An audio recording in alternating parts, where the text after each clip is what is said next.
Aminin man natin o hindi, una tayong nabibihag sa pisikal na itsura ng isang tao. Dito na nabubuo ang salitang crush sa taong mahirap maging sa atin. At karaniwang sa panaginip lang natin sila kayang abutin.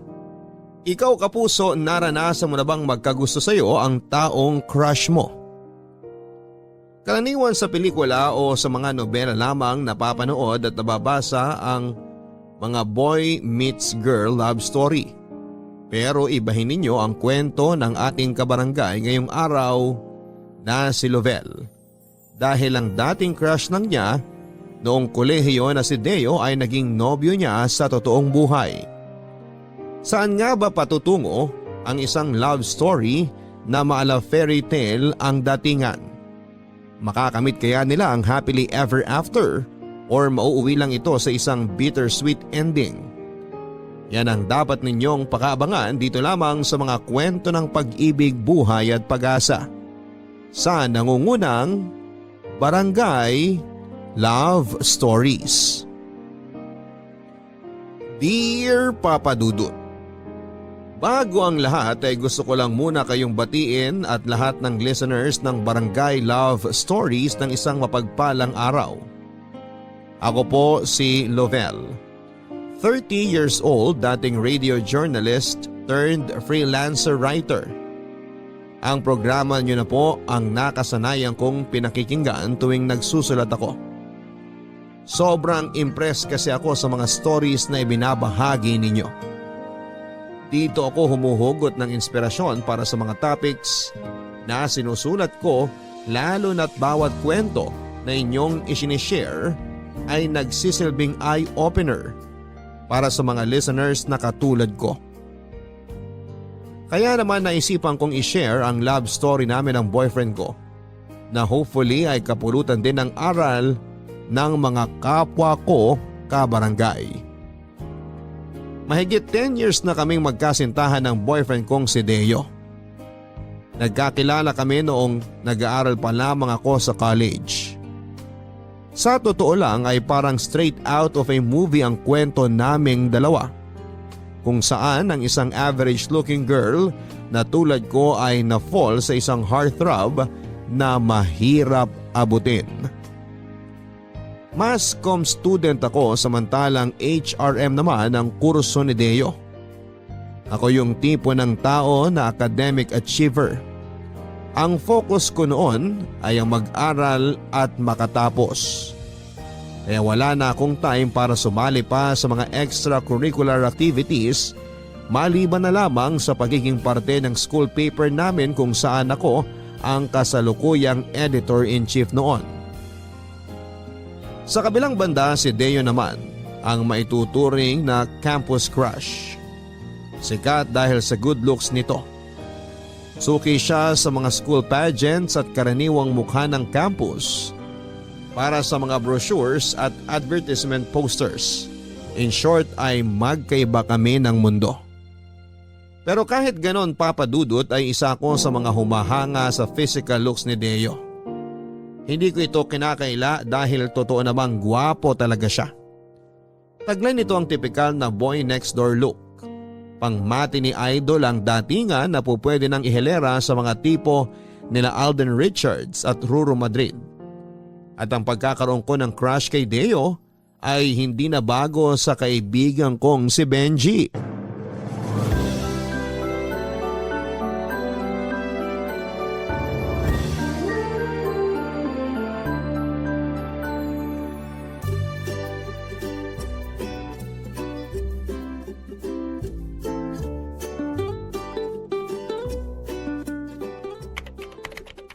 Naririnig mo ba yun? Ang alin? Yung sigaw ng subconscious ko. Gusto na raw niya manood ng pageant sa gym. Hay nako Benji, kahit anong sabihin mo, hindi kita papayagan. May deadline tayo. Next week na ang printing ng school paper 80% pa lang ang natatapos natin. Ang KJ mo talaga. Hindi ka na naawa sa akin?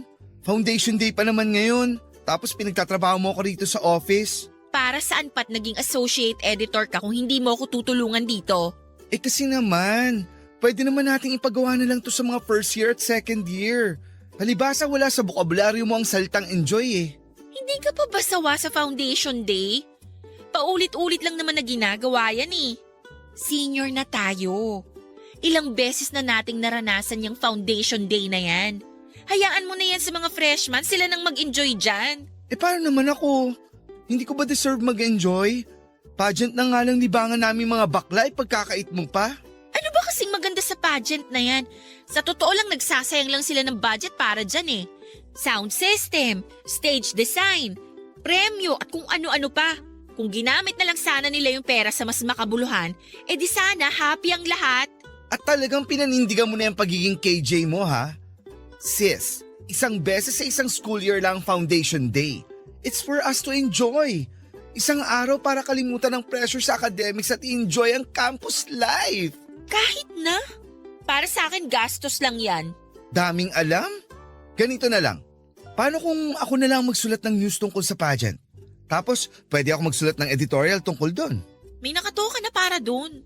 At may nasulat na akong editorial. Ano ba yan? Gusto ko talaga manood ng pageant. Si Axel pa naman pambato ng department natin. Talaga ba? Sabagay, cute rin naman si Axel. Pero I doubt kung matatalo niya si Deo. Sasali ulit si Deo? Oo, hindi ka aware? Diyos mio, ano ka ba naman? Anong klaseng admirer ka? Hindi mo alam ang mga ganap sa buhay ng crush mo? Hindi naman po kasi ako stalker na tulad mo. Sis, campus journalist ka. Dapat alam mo ang mga nangyayari sa buhay ng mga famous people dito sa school. Tulad na lang ni Deo. Hindi naman sa kanya umiikot ang mundo, no? Mas maraming important issue dito sa campus na dapat pagtuunan ng pansin. Katulad na lang ng pagtaas ng tuition fee. Hindi yung kung sinong manalo dyan sa pageant na yan. Ay sus, oo na. Pero alam mo, history in the making yung pageant ngayon. Alam mo kung bakit? Kasi kapag nanalo si Deo, ibig sabihin, back to back win ang lolo mo.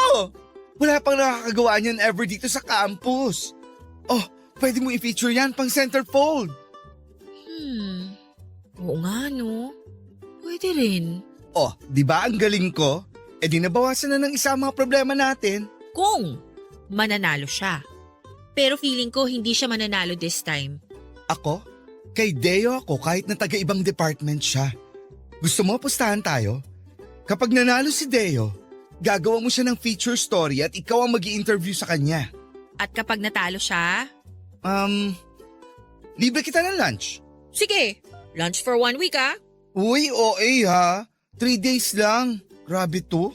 Okay, call. Ihanda mo na yung budget mo. Dahil kahit itaga mo pa sa bato, matatalo yang si Deo. Papadudod si Deo ang nanalo ng araw na yon. At dahil hindi naman ako umuurong sa usapan ay wala akong ibang choice kundi ang gawin ang pangako ko kay Benji na interviewin si Deo. Magandang ang topic ang pageantry at kung ano ang kinalaman nito sa pag-aaral ng mga estudyante. Pwede kong gamitin ang pagkapanalo ni Deo para i-feature siya at may singit ang ilang issues ng school. Kung tutusin bilang EIC ay pwede ko namang iutos sa mga feature writers namin ang interview para kay Deo. Pero hindi ko na pinalampas ang opportunity na yon upang mapalapit sa taong crush ko. Kahit na kunwari ayaw ko sa trabahong ibinigay sa akin deep inside, ay nakaramdam ako ng kilig. Lalo na't ang dating tinatanaw-tanaw ko lang sa malayo ay makaka one-on-one ko na sa isang interview. Pero papadudot hindi pala ganong kadali ang sumingit sa schedule ng isang tulad ni Deo. Sa tulong ng kapwa ko writer, naka-department ni Deo ay nag-set ako ng date para sa interview. Pero hindi niya ako sinipot ng araw na yon. Sa halip ay mas pinili nitong gumala kasama ang mga kaibigan. Sinubukan kong iset ulit ang interview sa ibang araw. Pumayag naman siya sa nasabing date pero pagdating ng araw na yon ay nasa practice pala siya ng kanilang basketball team. Hindi ko alam na sakit sa ulo pala yung pinasok ko noon, papadudot. Dahil papalapit na ang deadline ng school paper namin at sa susunod na linggo naman ay exam week na ay wala na akong choice kundi ang kapalan ang mukha ko. Sa gitna ng klase nila Deo ay pinagpaalam ko siya sa professor nila para wala na siyang takas. Mabuti na lang at minor subject lamang yon at dati ko ring professor ang nagtuturo sa kanila kaya agad akong pinagbigyan sa kahilingan ko. 15 minutes lang ang paalam ko sa'yo kaya mabilisan lang to ha. Mind reader ka ba? Ha?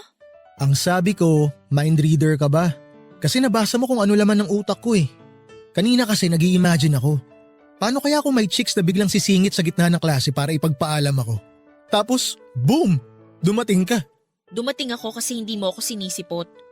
Dahil sa'yo na-delay trabaho namin sa office. Imbis na nagre-review na kami para sa exam, naghahabol tuloy kami. Oh, bakit kasalanan ko? Sasali-sali kayo sa ganyan tapos kapag busy yung i-interviewin nyo kasalanan namin? Dapat marunong kayong mag-adjust sa mga ganyang bagay. Ito na nga, diba? Nagawa na ng paraan. Sige na, mag-start na tayo. Okay, sabi mo eh. Kung okay lang sa'yo, ire-record ko tong usapan natin ha. Kung may gusto kong sabihin na ayaw mong isama sa record, sabihin mo lang off the record. Gets mo? Yes ma'am. So, ano namang feeling na ikaw ulit ang nanalo for the third time? Siyempre, masaya. Dagdag kumpiyansa sa sarili. Isipin mo, 3 times in a row, ako ang kinuronahang pinakapoging nilalang dito sa campus. O ba't ganun reaksyon mo? Tama naman, di ba? Beauty and brains ang pageant. Hindi papugian lang. O ikaw na mismo nagsabi, beauty. Ibig sabihin, magandang lalaki ako. Malay natin kung mas nagustuhan ng judges yung sagot mo kaysa sa itsura mo. So sinasabi mo matalino ako? Aba, walang problema sa akin yan kung yan ang tingin mo sa akin. Ewan ko sa'yo. Bakit mo naman naisipang sumali sa pageant? For experience? For validation? Nung first try ko, kinailangan dahil sa grades kasi bagsak yung project ko. Nung second time naman, ni-request ng dean namin. Siguro naman narinig nyo na sa college nyo yung pagiging competitive ng dean namin. Tapos yung pangatlo, natalo ako sa DARE. Hindi ko kailangan sumali sa mga pageant for validation. Alam ko naman na may tsura talaga ako eh. Grabe yung self-confidence mo ha? Medyo mataas pong tingin natin sa sarili natin ano? Siyempre, sino pa ba mag-aangat sa sarili ko kundi ako, di ba? Medyo may pagka-narcissist ka rin. Pero sige, next question. Sa tingin mo, anong connection ng pageantry sa pag-aaral? Bakit yearly may mga ganitong events? Sandali. Napaka-unfair naman ito. Bakit ikaw lang ang nagtatanong? Dapat ako rin may chance magtanong sa'yo. Hindi naman to job interview eh. Pero ikaw yung topic, hindi ako. Kahit na, nakadalawang tanong ka na eh. Dapat ako rin magtanong. Ano namang itatanong mo sa akin? May boyfriend ka na ba? Wala. Wala akong boyfriend. Wala akong time para dyan. Bakit naman wala? By choice or no choice? By choice. Kasi wala yan sa priority list ko. 2 tanong na yun ha. Ikaw naman, sagutin mo yung tanong ko kanina. Pageant sa campus? Anong connection? Hindi ko alam. Bakit hindi admin ang tanungin mo? Pero ito, opinion ko lang to ha. Siguro ginagawa ang mga pageant sa campus for entertainment. Isa pa, natuturuan yung mga student na maging competitive, maging confident, tsaka matuto rin na tumanggap ng pagkatalo kung sakali. Yung pagiging sport kung baga. Mga bagay kasi yun na hindi tinuturo sa classroom kasi wala sa libro. Pero hindi ba yan ang role ng… Oops, ako naman magtatanong. Anong hinahanap mo sa isang boyfriend? Alam mo, nagsasayang lang tayo ng oras sa ginagawa mo eh. Sagutin mo na lang yung mga question ko para matapos na tayo rito. Kung sumagot ka na sana, tapos na tayo, di ba? Sige na. Anong ideal guy mo? Ang ideal guy ko, yung maayos kausap, marunong magseryoso kung kinakailangan at hindi nagsasayang ng oras. Okay, madali lang akong kausap. Pero na notebook mo.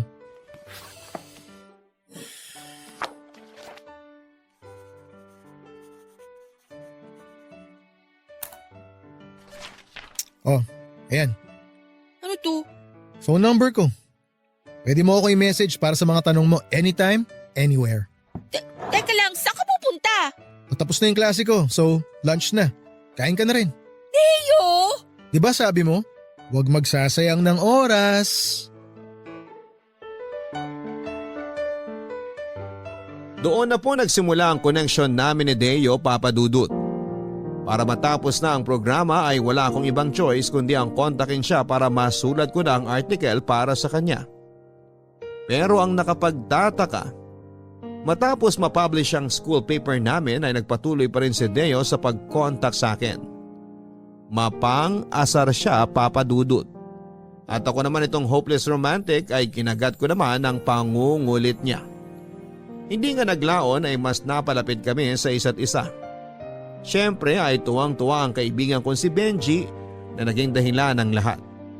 Kung hindi siya nakipagpustahan sa akin ay hindi kami magiging close ng taong crush ko. Sa pagdaan ng mga buwan ay mas lumalim pa ang friendship namin ni Deo hanggang sa bigla na lamang siyang nagpakita ng motibo. Nung una ay question ko kung totoo ba talaga ang feelings na ipinaparamdam sa akin ni Deo. Kasi kung tutusin ay too good to be true para sa akin ang mga nangyayari noon. Katulad ng sinabi ko ay average looking lamang ako, Papa Dudut. Pagdating sa physical appearance, out of 10 siguro ay nasa 6 lang ako.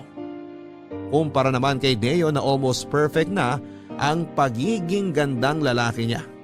Sa romance movies lang nangyayari ang ganong bagay. Ang ma-inlove ang isang gwapong lalaki sa isang mediocre na babae. Kaya naman nahirapan akong paniwalaan ang totoong motibo niya. Isa pa ay finals na noon at bilang graduating student ay wala akong time para lumandi. Nagulat na lamang ako noon na kahit ilang beses ko siyang nireject, ay nagpatuloy pa rin si Deo sa panliligaw sa akin. Hindi nagbago ang pagkakaibigan namin at pinangako niya sa akin na hihintayin niyang makagraduate kami. Nagbabaka sakali siya na kapag nagtapos na kami ay biglang magbago na ang priority list ko at mapasama na rito ang love life. Nakalaunan ay nagkatotoo after ng graduation day. Papadudot, mabilis akong nakahanap ng trabaho pagkatapos kong makuha ang diploma ko. Recommended kasi ako ng mga professor ko noon at maganda naman ang record ko kaya nakuha ako bilang news writer para sa isang local radio station dito sa lugar namin. Dahil tapos na sa pag-aaral at may trabaho na rin ay pinagbigyan ko naman ng sarili ko na pumasok sa isang relasyon. Nang mga panahon na yon ay exclusively dating na kami ni Deo na hindi ako iniwan kahit na wala pa siya sa priority list ko. Sa moment na yon ay napatunayan ko, Papadudot, na totoo nga ang intensyon sa akin ni Deo.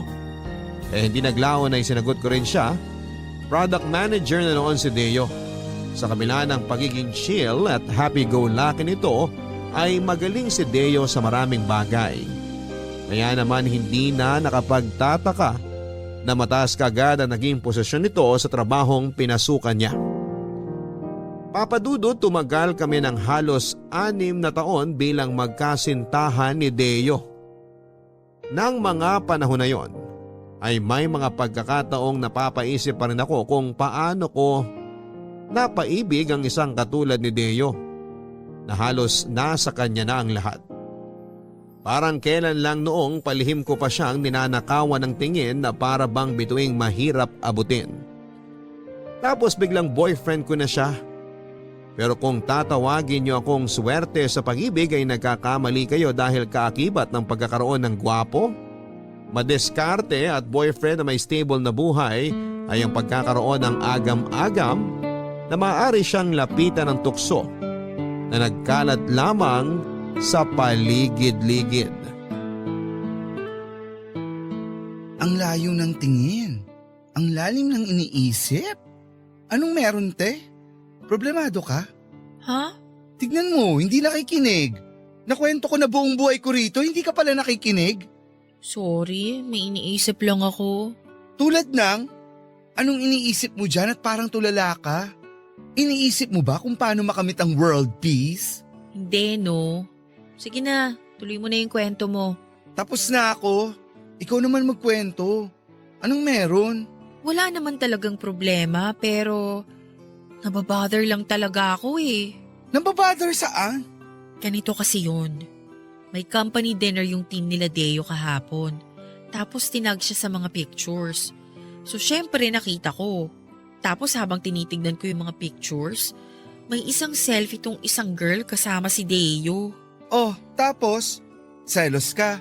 Huwag mong sabihin ganun kakababaw. Di naman. Kaso nga lang nung balikan ko yung group photos nila, napansin ko lang na laging nakatabi yung girl kay Deo. May isang picture pa nga nakahawak pa siya sa braso ng boyfriend ko eh. Kinausap mo na ba si Deo tungkol dyan? Hindi. Hindi naman big deal yun eh. Hindi naman pala big deal. So bakit mo pinoproblema? Eh kasi ang ganda nung babae. Ang lakas ng dating. Kung tutuusin may chemistry nga sila ni Deo eh. So nagsiselos ka nga? Naku hanggang ngayon ba may inferiority complex ka pa rin? Kilala mo naman ako, Benji. Simula college, may pagkapraning na talaga ako. Kung ikukumpara mo naman ako kay ate girl, mas may edge kasi siya sa akin. Oo, maliban sa pagiging KJ, praning ka, overthinker, tsaka control freak. Hindi mo makontrol yung jowa mo at lalong hindi mo makontrol yung mga tao sa paligid niya. Kaya ngayon, pinoproblema mo yung hindi naman dapat problema. Alam mo, gets naman kita. Natural lang yun na magselos ka sa mga kasamaan niya. Pero may magagawa ba yan kung hindi mo kakausapin si Deo mismo? Sobrang dali ng solusyon sa problema mo. Asa na ang utak mo? Kala ko ba cum laude ka? Baka pagsimulan lang ng away yun pag tinanong ko pa siya tungkol dun. Nasa sayo yan. Kung gusto mo mag-overthink, go lang. Kung gusto mo ng peace of mind, edi kausapin mong jowa mo. Alam mo, sabi nga nila, communication is the key. Mag-usap kayo. Paano malalaman ni Deo yung nararamdaman mo kung hindi mo babanggitin sa kanya? Kapag inaway ka, edi baka nga totoo yung hinala mo. Doon ka mag-overthink ng malala. So tingin mo kailangan kong i-confront si Deo? Grabe naman yung confront. Ano yun, manunugod ng kabet? Advance ka naman masyado, Ang sabi ko, kausapin mo lang si Deo. Sabihin mo sa kanya na uncomfortable ka bilang girlfriend na makitang may ibang babaeng extra clingy sa kanya. Hindi porket maganda, may karapatan na siya maging clingy sa jowa ng iba ha. Sige, hahanap lang ako ng tiyempo. Pero pati nga ng itsura ni ate girl, na-curious tuloy ako. O eto, sandali. Nakatagto kay Deo eh. Yung girl mismo ang nag-post ng pictures. Heto yung selfie nilang dalawa oh. Asan? Patingin? Ay, in fairness, maganda nga. Parang Marian Rivera na kinulang lang ng isang tabong paligo. Pero papunta na doon. O diba? Sino naman ang hindi mag-iisip ng masama kung ganyan kaganda yung umaaligid sa boyfriend mo? Well, sabi nga nila, wala na sa gubat ang mga ahas. Minsan, nasa tabi na mismo ng jowa mo. Pero wag naman ganun kababaw ang tingin mo kay Deo. Kaya nga nag-aalangan ako nakausapin siya tungkol dito eh. Pero deserve mo rin naman magkaroon ng inner peace. Kaya mas mabuti pa rin na pag-usapan niyo yan nang sa ganon, kapag nalaman niyang bothered ka kay ate girl, layuan na niya yung babae. Para magkaroon sila ng boundary. Ganun! Sige, susubukan ko. Thank you sa advice, Papadudot, mahal ng maraming tao si Deo kaya hindi nakapagtataka kung marami siyang circle of friends. May mga kaibigan siya sa trabaho, kaibigan ng college, kaibigan noong high school at pati sa barangay nila ay may sarili siyang barkada. Okay naman sa akin yon. Hindi ako strict na girlfriend kay Deo at hinahayaan ko siyang lumabas kasamang mga kaibigan niya at gumala kahit na minsan ay hindi ko maiwasang mag-overthink. Siguro parte na talaga ng pagkakaroon ng boyfriend na lapitin ng mga tao ang maging overthinker. Natatakot kasi ako na baka dumating na lamang ang araw na makakita si Deo ng babaeng ipapalit niya sa akin. Kahit pag-gaano kadisiplinado ang isang tao ay mahirap talagang tanggihan ang temptasyon, lalo na kung eto na mismo ang lumalapit sa tao. Sa case ni Deo ay si Hana ang tinutukoy ko. Ang workmate niya na medyo clingy sa kanya. Kaya naman nang makahanap ako ng tiyempo ay nag-open up ako kay Deo tungkol sa nararamdaman ko kay Hana. Wala na akong ibang choice kundi ang kausapin ng nobyo ko tungkol sa issue, lalo na't kakaiba na ang mga galawan ni Hana. Napapansin ko kasi na isa siya sa mga active followers ni Deo. Na kada post ng boyfriend ko ay lagi siyang nagko-comment. Kung hindi yun red flag para sa girl workmate ay ewan ko na lang.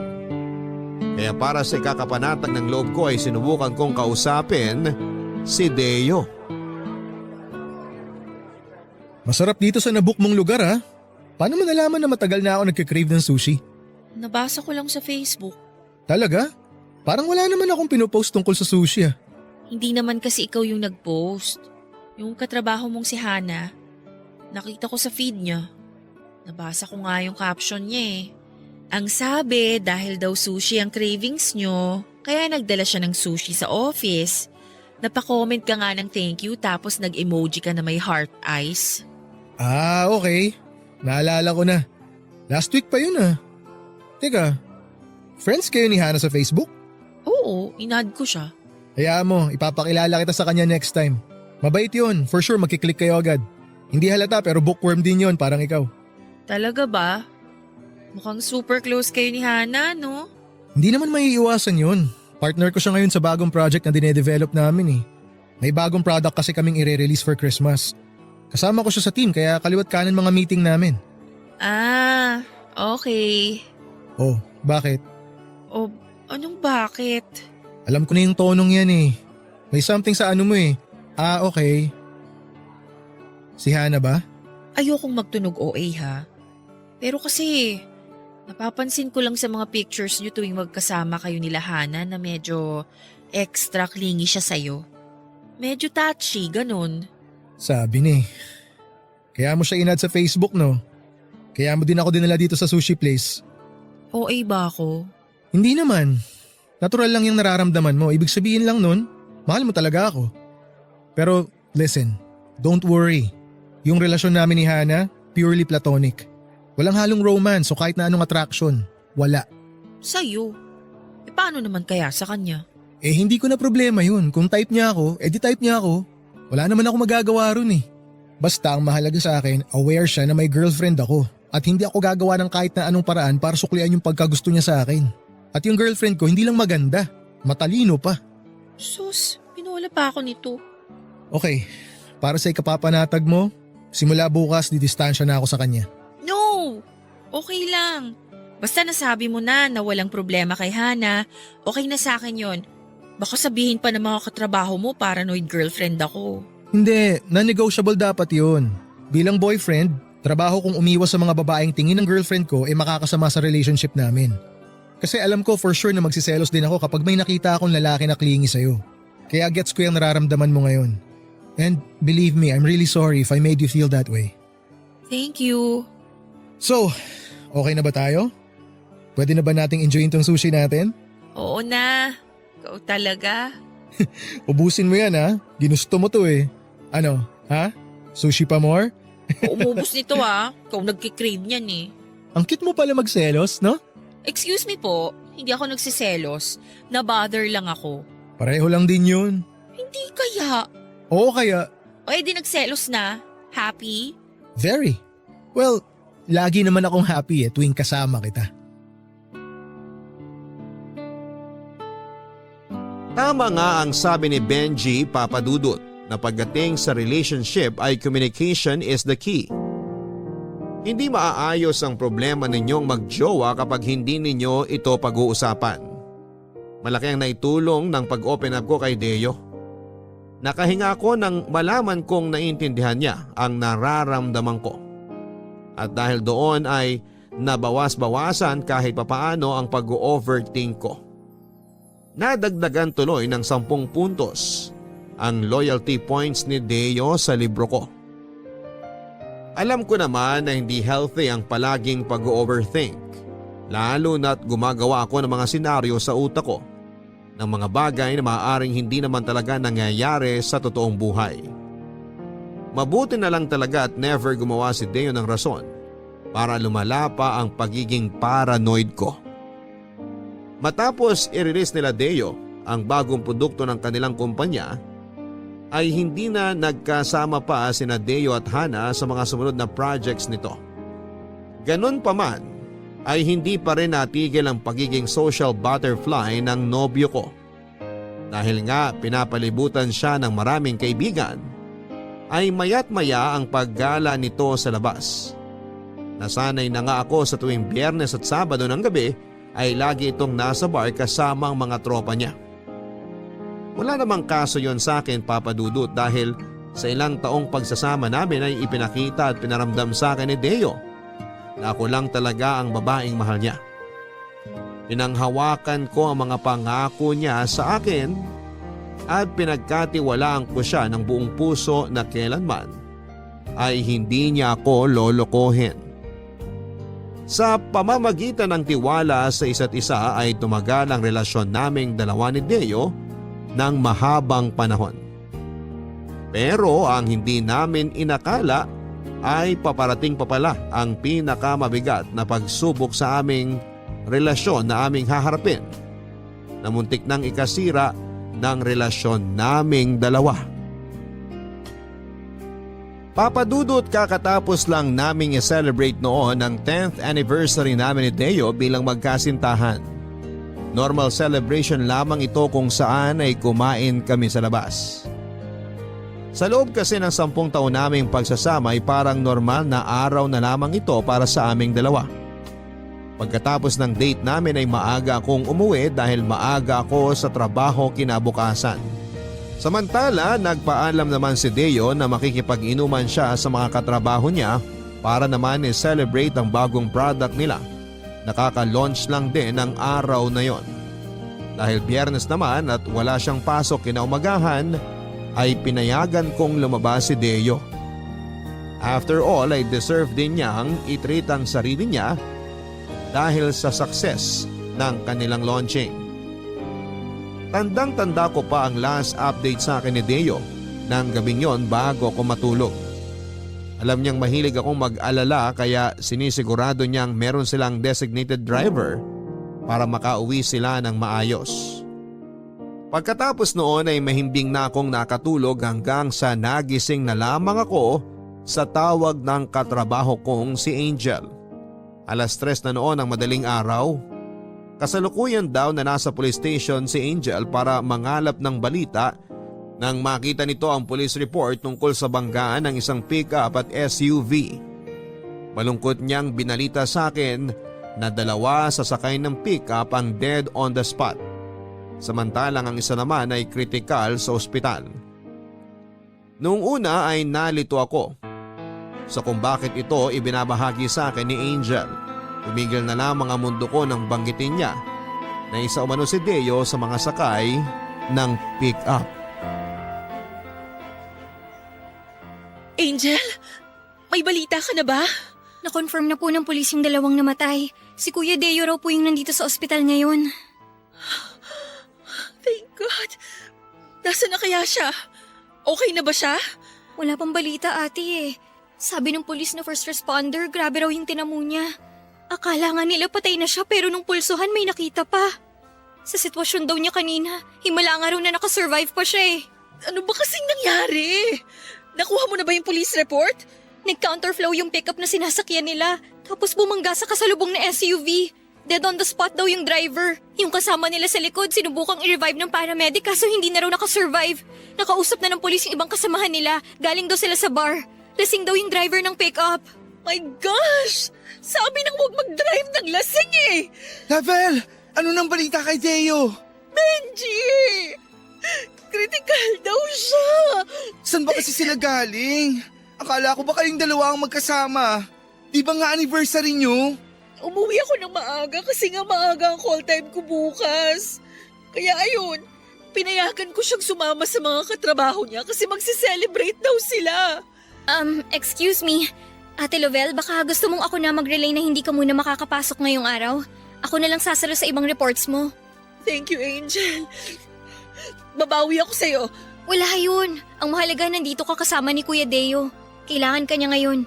Isasama ko siya sa prayers ko. Maraming salamat. Ate, maiwan ko na muna kayo ah. Una na ako. May aasikasuin lang ako sa office. Sige, Angel, mag-ingat ka ha. Benji, kasalanan ko to eh. Sana hindi ko na lang siya pinayagang lumabas. Aksidente yung nangyari. Walang may kasalanan. Walang may gusto nun. Hindi eh. Kung bakit ba kasi nag-drive pa kung alam naman nilang lasing pala?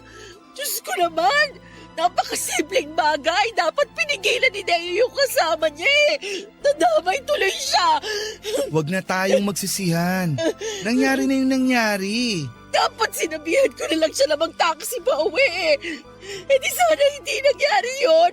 Kahit anong gawin mo, hindi na magbabago yung nangyari. Tapos na yon, okay? Mag-focus ka na lang sa present. Alam mo kung anong dapat mong gawin? Ang gawin mo ngayon, magdasal. Humingi ka ng tulong kay Lord na sana ma-survive ni Deo tong nangyayari ngayon. Reggie, paano kung kunin na niya sa akin si Deo? Hindi ko kaya. Magtiwala ka lang kay Lord. Ngayon mo kailangang tatagan ang pananampalataya mo. Magpakatatag ka. Alam kong lumalaban ngayon si Deo. Hindi ka iiwan nun. Yun pa. Kaya sana huwag ka rin mawala ng pag-asa. Sana panaginip lang to. Kung panaginip to, gusto ko nang magising. Kumalma ka lang, okay? Tingnan mo nga. Magkaiba pa yung naisuot mong tsinelas. Sobrang nagpanik na talaga ako kanina eh. Hindi ko alam kung anong uunahin ko. Basta kinuha ko na lang lahat ng nakita ko tapos dumiretso na ako dito sa ospital. Nga pala, natawagan mo na ba parents ni Deo? Oo, pupunta na raw sila dito. Salamat ha, sinamahan mo ko rito. Ano ka ba? Para saan pat naging kaibigan mo ako kung hindi kita masasamaan sa mga ganitong oras? Papadudod sa awa ng Diyos ay naging matagumpay ang operasyon kay Deo. Inabot na kami ng umaga nang matapos ang operasyon at ibalita sa amin ng doktor na successful ang operation. Halos manlumo ako nang makita ko ang sinapit ng boyfriend ko. Dahil sa lala ng tinamo nito ay kinailangang putulin ang parehong binti nito na naipit sa sasakyan. May tama rin sa ulo at muka dahilan upang magkaroon ng 15 stitches sa kanyang pisngi papunta sa kanyang ulo. Nasira din ang jawline at ilang ngipin din ang naalis. Ayon sa police report ay hindi raw nakasuot ng seatbelt si Deo ng oras ng aksidente kaya humampas siya sa dashboard ng sasakyan. Papadudot hanggang ngayon ay malaki pa rin ang pasasalamat ko kay Lord dahil binigyan niya ng ikalawang buhay si Deo. Yun nga lang sa pangalawang buhay ay nakuha nito ang maraming pagbabago. Kasabay ng pag-iba ng itsura ni Deo ay ang unti-unti rin nagbago ang kanyang ugali. Ang dating Deo na puno ng self-confidence ay biglang kinahiya ang kanyang sarili. Mula sa pagiging masiyahin at makulit ay naging malungkutin at tahimik na lamang siya. Dahil dito ay mas pinili niyang mag-resign na lamang sa trabaho. Ilang buwan din siyang nagpagaling hanggang sa nag-decide siyang pumirmi na lamang sa kanilang bahay. Para bang ibang Deo na. Ang kasama ko noon at ang dating Deo na minahal ko ay nawala na simula noong mangyari ang aksidente.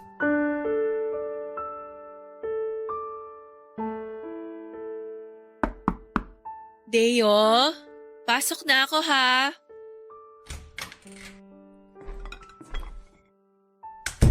May masakit ba sa'yo? Sabi ni tita hindi ka na naman daw kumakain. Hindi ka raw nag-dinner kagabi tapos hindi ka rin nag-breakfast kanina. Hindi pa ako gutom. Ako nagluto ng lunch. Niluto ko yung favorite mo, Bicol Express. Ano bang ginagawa mo rito? Wala ka bang trabaho? Lunch break namin. Naisip ko na dito na lang mag-lunch kasi tinawagan ako ni tita. Nag-aalala raw siya sa'yo kasi hindi mo ginagalaw yung pagkain mo. Paano ako kakain kung wala naman akong gana? Kaya nga tinatanong kita kung may masakit pa sa'yo. Bakit naman wala kang ganang kumain? Ewan, basta wala lang akong gana. Deo naman. Nakikita mo ba tong itsura ko, Lavelle? Habang buhay na ako dito sa lecheng wheelchair na to. Paano pa ako mabubuhay ng ganito? Ha? Wala na akong mga paa. Wala na akong muka! Wala na akong silbi! Yun! Yun ang dahilan kung bakit wala akong gana kumain. Mas gugustuhin ko na lang na mamatay sa gutom kaysa mabuhay ako ng ganito. Huwag mo namang sabihin yan. Marami ka pang pwedeng gawin sa kabila ng sitwasyon mo. Dapat nga ipagpasalamat mo na nabigyan ka ng second chance na mabuhay ulit eh. Second chance mabuhay? Matatawag mo ba to na second chance tong sitwasyon ko ngayon? Baldado na ako. Habang buhay na akong aasa sa mga tao. Sabihin mo nga sa akin, anong klaseng buhay yon? Ha? Anong klaseng buhay to? Nasa iyo naman kasi kung aasa ka sa mga tao sa paligid mo o hindi. Sa totoo lang, kaya mo naman talagang maging independent kahit ganyan ka. Ayaw mo lang gawin kasi hanggang ngayon, hindi mo pa rin matanggap ang nangyari. Naiintindihan kita. Mahirap ang pinagdadaanan mo. Pero hanggang kailan ka magkakaganito? 9 months na yung lumipas simula nung naaksidente ka. Kung ano ka nung unang araw ng pag-uwi mo dito sa bahay nyo, ganun ka pa rin hanggang ngayon. Paano ka makakabangon kung hindi mo tutulungan ang sarili mo? Wala ka nang matutulong sa akin. Alam mo kung bakit? Kasi wala na akong kwenta. Isang tao lang ang makakatulong sa sarili mo. Ikaw mismo. Huwag mo kong artihan na para bang ikaw may pinakamalalang problema sa mundo. Hindi ka na bata, Deo. Kung alam mo lang napakaraming tao dito sa Pilipinas ang naghihirap. Tulad mo, marami mang kulang sa kanila pero alam mo kung anong ginagawa nila? Nagsusumikap pa rin sila. Kahit na literal na gumagapang ang iba dyan para lang buhayin hindi lang ang sarili nila, kundi pamilya nila. Tapos tingnan mong sarili mo. Nakatago ka dito sa de-aircon mong kwarto. Kung sawa ka na sa akin, edi iwan mo na lang ako. Hindi kita kailangan. Hindi ko kailangan ng tulong nyo. Hindi ko kailangan ng awa nyo. Sa tingin mo, awa tong binibigay namin sa'yo? Hindi ako naaawa sa'yo, Deo. Ginagawa ko to, hindi dahil naaawa ako, kundi dahil mahal kita. At sobrang sakit para sa akin na makitang unti-unti nang nagbabago yung Deo na dating nakilala ko. Sobrang miss na kita. Sobrang miss ko na yung dating tayo. Please naman. Bumalik na tayo sa dati. Hindi na tayo babalik sa dati. Huwag ka nang umasa kasi wala na yung hinahanap mo. Never na akong babalik sa dati. Ngayon, kung hindi mo gusto tong bagong ako, edi hiwalayan mo na ako. Maghanap ka na ng bago. Bagong lalaki na mas gwapo, na mas buo, na mas kayang bantayan at alagaan ka. Yung hindi sad boy na katulad ko. Wala akong pakialam kung tingin mo hindi ka nagwapo. Wala akong pakialam kahit hindi ka makalakad. Wala akong pakialam kahit habang buhay pa ako magtulak ng wheelchair mo. Ang mahalaga sa akin, Deo, ikaw, yung pagkatao mo. Hindi ko naman minahal yung itsura mo eh. Ang minahal ko, yung pagiging outgoing mo, yung pagiging concern mo sa akin, yung pag-aalaga at trato mo sa akin, yung pagmamahal mo sa akin. Yan yung mga bagay na hindi nawala kaso pilit mong tinatago. Gusto kitang intindihin. Maniwala ka sa akin. Pero minsan, nakakapagod ka na rin. Oo, dumaan ka sa masakit at mahirap na pagsubok. Pero paano kita tutulungang bumangon? Kung ikaw mismo ayaw mong gawin yon. I-acknowledge mo naman yung efforts namin. Tapos sasabihin mo, maghanap na lang ako ng ibang lalaki? Nakaka-offend ha? Ganun ba kababaw ang pagtingin mo sa pagmamahal ko sa'yo? Na porket nagbago na yung physical mong anyo, iiwan na kita? Hindi ganun yun, Deo. Nangako ako sa'yo dati, di ba? Na ano man ang mangyari, ikaw pa rin. Ikaw na ang mamahalin ko hanggang dulo ng buhay natin. Cheesy pakinggan, pero totoo yun. Iwan mo na lang ako. Gusto ko mapag-isa. Iiwan ko na lang itong pagkain mo dito sa lamesa. Please, kumain ka. Pasok na ako sa trabaho.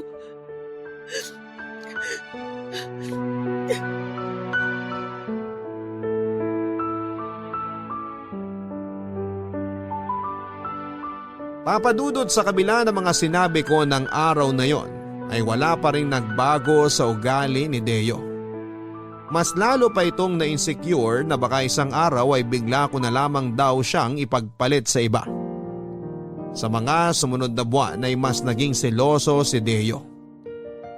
Bawat lalaking nakakasalamuha ko ay pinag-iisipan niya ng masama.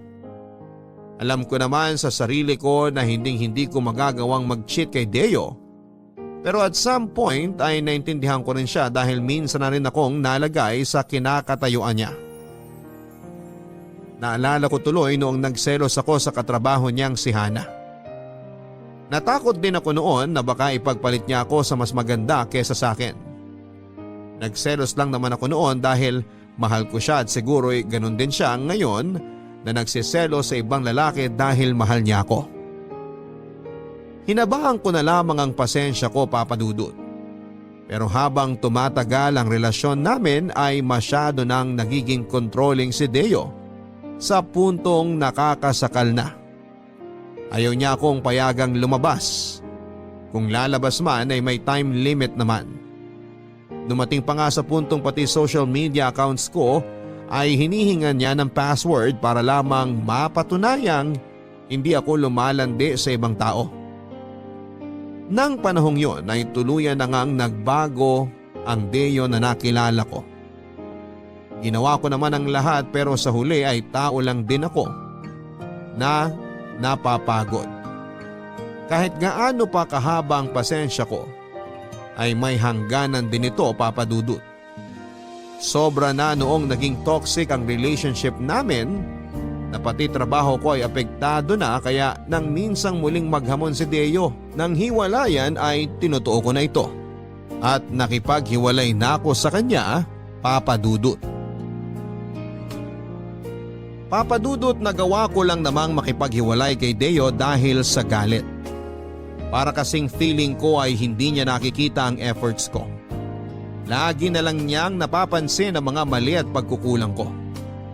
Tuwing may hindi kami pagkakaintindihan ay palagi niyang ginagamit ang estado niya para ibaling sa akin ang problema. Pero kahit ganoon, linggo pa lamang ang lumipas simula nung maghiwalay kami ay lagi ko na siyang nami-miss. Siguro nga ay ganoon talaga kapag mahal mo ang isang tao. Kahit gaano pa siya kaproblemado at katoxic, ay hindi mo pa rin siya maiwasang bigyan ng second chance. Exactly 3 weeks na noon simula nang nangyari ang hiwalayan. Sobrang miss ko na noon si Deo. Pero pilit kong pinipigilan ang sarili ko dahil kapag ako ang nakipagbalikan sa kanya, ay mawawalan lang ng saysay ang point na ipinaglalaban ko sa kanya. Hinayaan ko siyang mag-isip at binigyan ko siya ng space. Naghintay ako na siya ang gumawa ng first move pero ang 3 linggo ay naging 1 buwan. Ilang beses na akong natempt na makipag-usap muli sa kanya pero kapag nakipagbalikan ako at wala pa ring magbabago ay magiging pointless lang ang hiwalayan namin. Katulad ng dati tuwing nagkakaroon ako ng problema sa love life ay muli akong humihingi ng advice sa best friend kong si Benji. At sobrang naliwanagan ako nang muli kaming nagkausap at nag-open up ako sa kanya, Papa Dudut. So kumusta naman ang pagiging single? Eto, sobrang hirap mag-adjust. Ang daming nagbago sa routine ko. Wala na akong ina-update, wala na akong ginu-good morning at good night. Basta, hindi ko feel na single ako ngayon. Kasi nga, hilaw yung breakup nyo ni Deo. Kung ako ang tatanungin nyo, hindi nyo naman talaga gustong maghiwalay eh. Yun nga lang, mas nangibabaw yung pride nyo. Wala ni isa sa inyo ang gustong bumaba. Instead, nagpapataasan pa kayo ng ihi. Kasi naman, ang hirap ng sitwasyon namin. Ayaw niya akong intindihin. Sobrang sarado na yung utak niya sa lahat ng punto ko. Walang saysay para sa kanya. Lagi na lang siyang tama. Dapat siyang masunod kasi siya nga ang baldado. Sobrang baba ng tingin niya sa sarili niya to the point na dapat bigyan ko siya ng validation araw-araw. Ako na lang laging nag-a-adjust. Ako na lang laging umiintindi. Paano naman ako? Sounds familiar. Ang alin? Di ba ganyan ka rin dati? May inferiority complex ka. Lahat ng makita mong magaganda at sexy na babaeng kasama ni Deo, nagkakaroon ka ng insecurity. Tapos, kailangan vina-validate ka rin ni Deo para patunayan na mahal ka niya, na ikaw lang at wala ng iba. Iba naman kasi yun. Talaga ba? Kasi sa point of view ko, same scenario lang kayo. Alam mo, nakakatawa nga eh. Ikaw yung praning noon, pero ngayon si Deo na yung lagi nag-overthink. So anong gusto mong gawin ko? Magpakaalila na lang ako sa mga bagay na gusto niya? Hindi naman, pero intindihin mo siya. Araw-araw ko naman siyang iniintindi, te. Kasi ganito yan, may kanya-kanya kasi tayong coping mechanism.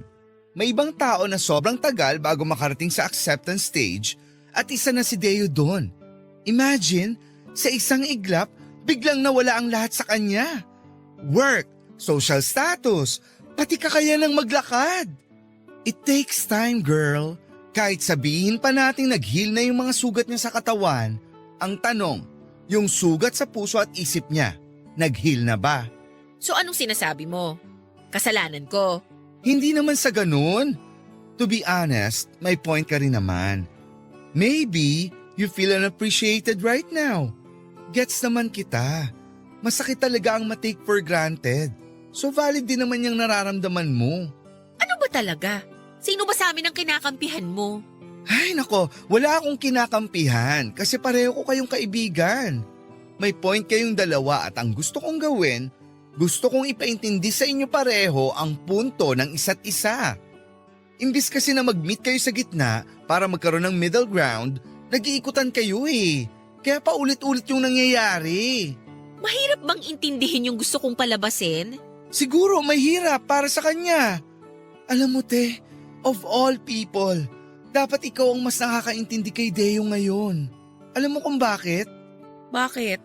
Kasi ganyan na ganyan ka noon sa kanya. Naaalala mo pa si Hana? Oo, yung katrabaho ni Deo. Oh, di ba pinagsilosan mo yon? Anong ginawa ni Deo? Nag-set siya ng boundary sa kanila ni Hana. Pinatunayan niya sa akin na hindi siya naghahanap ng iba kasi naiintindihan niya na minsan paranoid ako, insecure, overthinker. Exactly!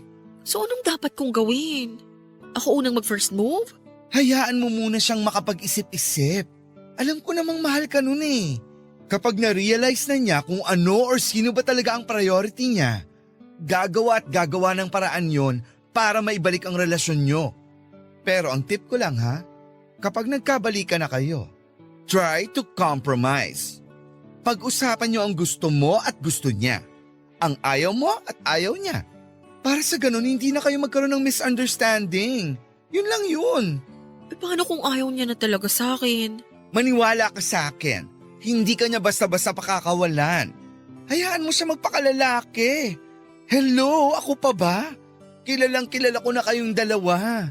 Simula pa lang, alam ko nang kayo ang destined para sa isa't isa. Ay, talaga ba? Hayaan mo, kakausapin ko siya. Thank you ah. Hulog ka talaga ng langit.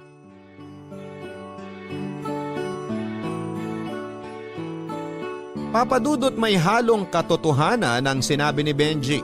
Kaya siguro hindi ko ma-feel na single ako noon dahil ang totoo ay puro salita lang ang hiwalay ang nangyari.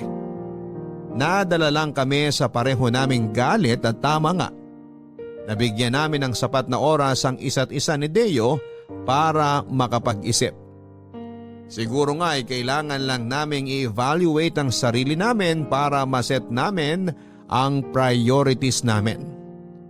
Pansamantala akong nag-focus sa trabaho ko na kalaunan ay iniwanan ko rin para mabigyan ko ng sapat na atensyon si Deo. Siguro nga ay tama si Benji. Masyado lang ako naguluhan sa bagong setup namin. Hindi ko gaanong nabalanse ang trabaho at personal life ko. Kaya siguro at some point ay feeling ni Deo ay napabayaan ko na siya. Para may monthly income pa rin ay mas pinili kong maging freelance. Pinasok ko ang pagiging freelance writer kung saan ay naging parte ako ng ilang kilalang news websites at ilang online magazines. Papadudot sa nangyaring paghiwalay namin ni Deo ay mas napatunayan ko sa sarili ko na siya na talaga ang the one para sa akin. Hindi ko na mai-imagine ang sarili ko kasama ang ibang lalaki. Kumbaga ay nakakandado na ang puso ko sa kanya kaya kahit na anuman ang mangyari ay hindi ko na siya iiwanan. Nagbunga naman papadudot ang paghihintay ko dahil di kalaunan ay muling nagparamdam si Deo sa akin. Araw noon ng Sabado dahil sa bahay na ako nagtatrabaho ay hawak ko na noon ang oras ko.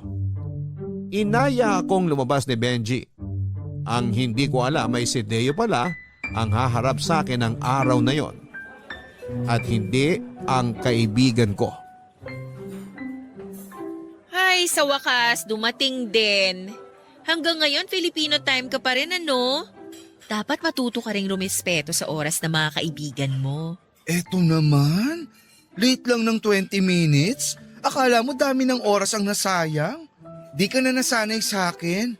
Kailangan dapat palaging grand entrance. Ikaw talaga? So, anong meron? Bakit mo ko inaya dito sa mamahaling restaurant? May bonus ka? Na-promote ka? May surprise ako sa'yo. Ano yan? Close your eyes muna. Ang dami mong alam. O eto, nakapikit na ako. Naku, umayos ka, Benji, ha? Mamaya prank pala to, naku. Wait lang, may kukunin lang ako sa labas. Pumikit ka ha, matatagalan to ng konti.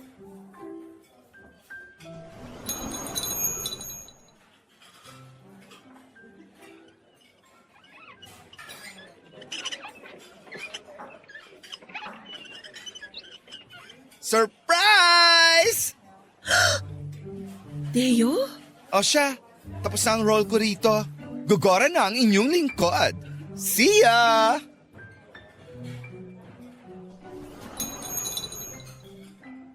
Hi. Hello? Anong ginagawa mo rito? Actually, kinuntsaba ko lang si Benji. Nahiya talaga ako mag-chat sa'yo eh. Baka kasi galit ka pa rin sa akin. Hindi naman ako galit sa'yo. Siguro, may tampo lang ng konti. Sorry ah. Sorry din. Ako dapat ang mag-sorry sa'yo kasi kinulang ako ng pasensya. Dapat sa sitwasyon mo, ako yung mag-adjust kasi alam kong hanggang ngayon nahihirapan ka pa rin. Hindi. May karapatan ka magtampo o magalit o kung ano man. Tama ka naman eh. Kaya gusto ko mag-sorry sa'yo kasi never ako nag-thank you sa'yo sa lahat ng mga ginawa mo. Masyado kong pinagtuunan ng pansin yung nangyari sa akin. Hindi ko na namamalayan na naging selfish na pala ako. Akala ko noon na wala na sa akin ang lahat. Until na-realize ko na hindi pala lahat. Kasi nanatili ka. Nung nag-aagaw buhay ako, nung nagpapagaling ako, nung depressed ako, palagi kang nandyan sa tabi ko. So, thank you. Thank you for staying, Lovell. Girlfriend mo ko eh. Maliban sa pamilya mo, asahan mo na mananatili talaga ako sa tabi mo. Kaya nga sobrang nag-guilty ako nung naghiwalay tayo. Iniwan kita kahit alam kong nahihirapan ka. Pinairal ko kasi yung pride ko eh. Kinulang ako sa pangunawa. Pero promise ko sa'yo, starting today, hindi na kita iiwan. Promise ko rin na ibabalik ko yung dating Deo. Yung dating Deo na minahal mo. Hindi man 100% pero I will do my best. Gagawin ko ang lahat para hindi ka na ulit umalis sa tabi ko. So ito nga yung compromise na sinasabi ni Benji. Ha? Ano yun? Wala. Nag-usap kami kasi before ni Benji. Pinaintindi niya sa akin yung sitwasyon mo. Talaga? Kasi kinausap ko rin siya eh. Wala na ako ibang matakbuhan nun. Gustong gusto na kitang tawagan kaso naunahan ako ng hiya. Nahiya ako sa mga pinagagawa ko sa'yo. Kaya ayun, kinausap ko si Benji para magtanong kung ano ba ang dapat kong gawin. You mean, si Benji lang pala talaga ang sagot sa problema natin? Parang ganun na nga. Bang klase ah. Alam mo, baka angel in disguise talaga yung si Benji. Alam mo ba, Siya yung dahilan kung bakit tayo nagkakilala in the first place. Really? Paano? Long story. Umorder na muna kaya tayo ng food. Wait lang. May gusto lang sana ako itanong sa'yo. Ano yun? Teka lang Nasaan na ba yung box? Eto. Lavelle, Oh my gosh! di ba sabi ko sa'yo na ayaw na kitang mawala ulit? So itatali na kita sa akin. Kaya, Lavelle, will you marry me? Deo! Yes! Oo naman! Makakasalan kita! Thank you. I'm such a pile of joy right now pero pasensya ka na. Hindi ako makakaluhod sa harap mo. Alam mo na. Ikaw talaga! I love you. I love you too! Pakis nga ako.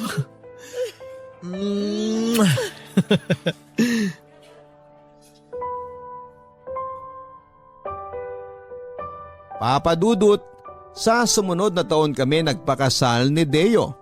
Private and intimate ang nangyaring pag-iisang dibdib kung saan ang mga kamag-anak at close friends lang ang imbitado. At ngayon ay dito ko mismo i-announce sa inyong program na dinadala ko na po ang first child namin dahil 5 months na po akong buntis. Sabay kaming nangako ni Deo sa harap ng Diyos at ng mga taong mahal namin sa buhay na magsasama kaming dalawa sa hirap at ginhawa. Pero kahit na hindi naman namin pinangako yon ay matagal na kaming nagsasama ni Deo sa hirap man o sa ginhawa. Sabay naming binuo ang panibagong chapter ng aming buhay. Maraming nagbago, maraming adjustments pero ang mahalaga ay magkasama kami sa mga pagbabagong ito. Next year ay nakatakda na kaming lumipat sa sarili naming tirahan. Neto lang ding nakaraang buwan ay opisyal na naming binuksan ang sarili naming publishing house, kung saan ay tinutulungan kong makapag-publish ng libro ang mga baguhan at aspiring writers. Marami akong gustong ipagpasalamat sa naging takbo ng buhay ko, Papa Dudut. Una sa lahat ay salamat sa Panginoon dahil sa kabila ng mga pagsubok na ibinigay niya sa relasyon namin ni Deo ay sunod-sunod naman ang blessings na ibinahagi niya sa aming dalawa. Nagpapasalamat din ako na binigyan niya kami ng mapagmahal at supportive na mga kaibigan at pamilya na naging parte na ng pagbuo namin ng sarili namin. Malaki din ang pasasalamat ko na unti-unti na ring natanggap ni Deo ang bago niyang kapalaran. Masaya ako na sa akin siya humuhugot ng lakas at motivation para magpatuloy sa buhay sa kabila ng mga nangyari. Papa Dudut, sana'y maging inspirasyon ang kwento namin ni Deo sa mga magsing-irog na dumadaan sa matinding problema sa ngayon. Walang magagawa ang pataasan ng pride sa relasyon. Katulad nga ng sinabi ng kaibigan kong si Benji, communication is the key. Pag-usapan ninyo ang problema and try to compromise. Hanggang dito na lamang po ang kwento ko, Papa Dudut. Maraming salamat and God bless. Ang inyong forever kapuso at kabarangay, Lovelle.